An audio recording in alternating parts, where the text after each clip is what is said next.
Chers amis, bonjour. Nous allons lire Shabbat, la paracha Kitavo, et qui commence par la mitzvah des Bikurim, l'offrande du premier fruit. Donc nous allons faire un lien entre la paracha et la mitzvah des Bikurim, des offrandes, et une date particulière qui va commencer à partir de ce mercredi et qui est la date de Chai Elul, le 18 Elul. Donc il est écrit, je cite, dans la paracha: Or, lorsque tu seras entré dans le pays que Hachem, ton Dieu, te donne en héritage, tu prendras des prémices de tous les fruits de la terre, tu les mettras dans un panier et tu iras à l'endroit que l'Éternel, ton Dieu, aura choisi pour y faire résider son nom, et tu viendras chez le Cohen qui sera alors en fonction, et tu lui diras: Je déclare en ce jour à l'Éternel que je suis arrivé dans le pays que Dieu a promis à nos pères de nous donner, comme c'est marqué dans la paracha. Donc on nous explique que les bikurim devaient être de toute première qualité, produits en terre sainte, sélectionnés parmi les tout premiers fruits à avoir mûri. Avant que l'on consomme soi-même les fruits de la récolte, ces prémices étaient apportées au temple. Pourquoi? Dans quel but?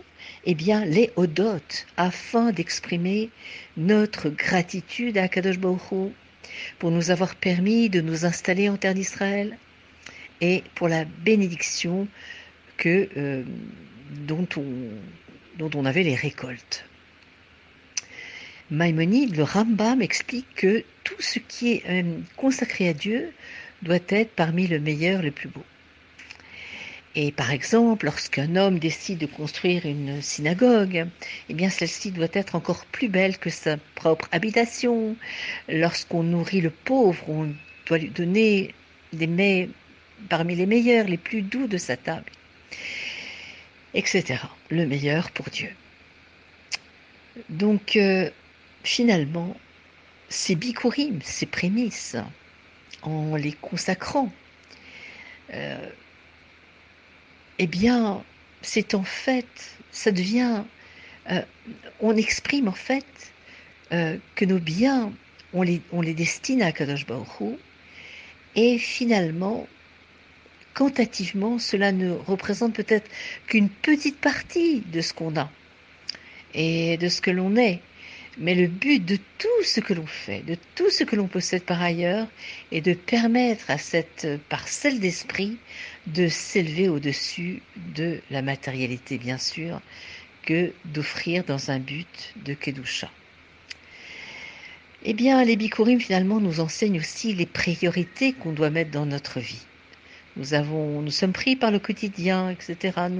Et nous passons à côté de certaines valeurs et de personnes, des personnes qui nous sont chères, à qui nous consacrons pas assez de temps. Et du coup, par exemple, est-ce qu'il nous arrive pas de négliger notre conjoint? Et nous sommes pris par nos tâches domestiques et nous oublions parfois l'essentiel.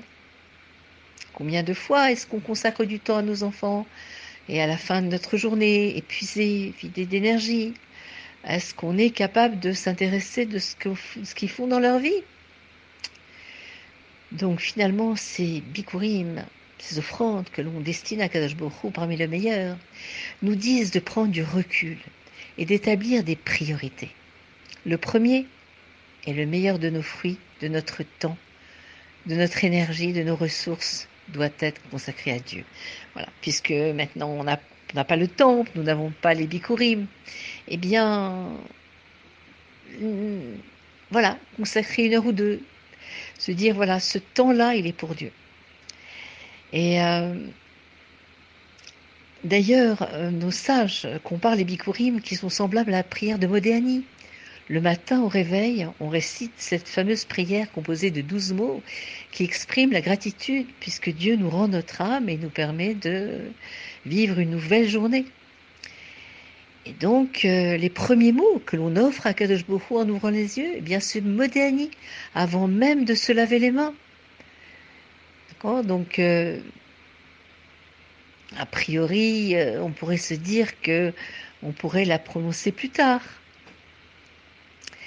Mais effectivement, ça ressemble au Bikurim, une façon de s'adresser, d'offrir nos premiers mots à Akadosh Baruch Hu, d'être toujours dans la gratitude et le remerciement.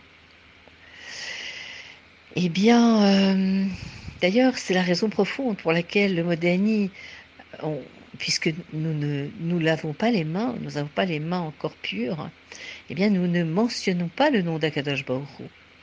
D'accord ? Donc, on s'adresse de manière indirecte à la troisième personne. Et le Modéani, finalement, provient de l'essence de l'âme. Il est donc dirigé, bien sûr, vers l'essence même de Dieu, qui ne peut être évoquée par aucun nom. Et c'est la qualité du Modéani. Alors que d'autres prières s'adressent à Dieu par l'intermédiaire de noms divins qui reflètent des attributs spécifiques. Eh bien, le Modéani, semblable au Bikurim, évoque notre lien profond, essentiel et indestructible avec Akadosh Baruch. Alors finalement, nous avons, en prononçant la prière du Modéani, dès nos premiers instants de conscience et en offrant les bikurim de nos premières récoltes, nous répondrons à nos priorités. Et c'est ça finalement que nous enseignent ces bikurim. Savoir où mettre nos priorités, comment commencer notre journée. Et après, bien sûr, on se rend compte que finalement, on sent la présence d'Akadosh Baruch Hu, comme c'est le mois de la Teshuvah. Le mois de la Teshuvah, le mois des Louls, et nous allons lier ça avec mercredi prochain, où nous allons, qui est le Chai Elul, qui est le 18 Elul, qui marque justement à la fois l'anniversaire de la naissance du Baal Shem Tov, fondateur du mouvement chassidique, et celui de Rabbi Shneur Zalman, fondateur de Chabad. Et ce jour de Chai Elul tombe invariablement la semaine où est lu Kitavo. Et donc à partir de ce mercredi, ce Chai Elul qui veut dire Chai, 18. Chai, ça veut dire la vie de Elul. Finalement, ce jour-là et les jours suivants vont nous insuffler une vitalité particulière dans notre service de la Teshuvah du mois d'Elul en préparation à Rosh Hashanah. Si nous n'avons pas vraiment eu le temps de faire quelque chose d'une Teshuvah sincère pendant du Rosh Chodesh Elul, eh bien, il n'est jamais trop tard. Chai Elul arrive pour nous insuffler justement cette vitalité dont on a besoin pour arriver à Rosh Hashanah. Alors 12 jours, c'est très exactement le temps qui s'écoule entre le 18 Elul et le rendez-vous de Rosh Hashanah. Ce chiffre 12 est évidemment évocateur des 12 mois de l'année. Donc tout se passe comme si on nous signifiait que chacun des jours qui passent à partir du 18 Elul est l'occasion de réfléchir à un des mois écoulés et de pouvoir réparer ce qui peut être réparé. Par exemple, mercredi correspondrait à Tishri, jeudi Cheshvan, vendredi par exemple Kislev, etc. Et donc nous préparons instamment à arriver à ce jour de Rosh Hashanah et que Dieu nous inscrive et nous scelle dans le livre de la bonne vie, de la santé, pour une Shana Tova en tout cas, pour tout l'ensemble de notre peuple. Je vous souhaite Shabbat Shalom ou Mevorach.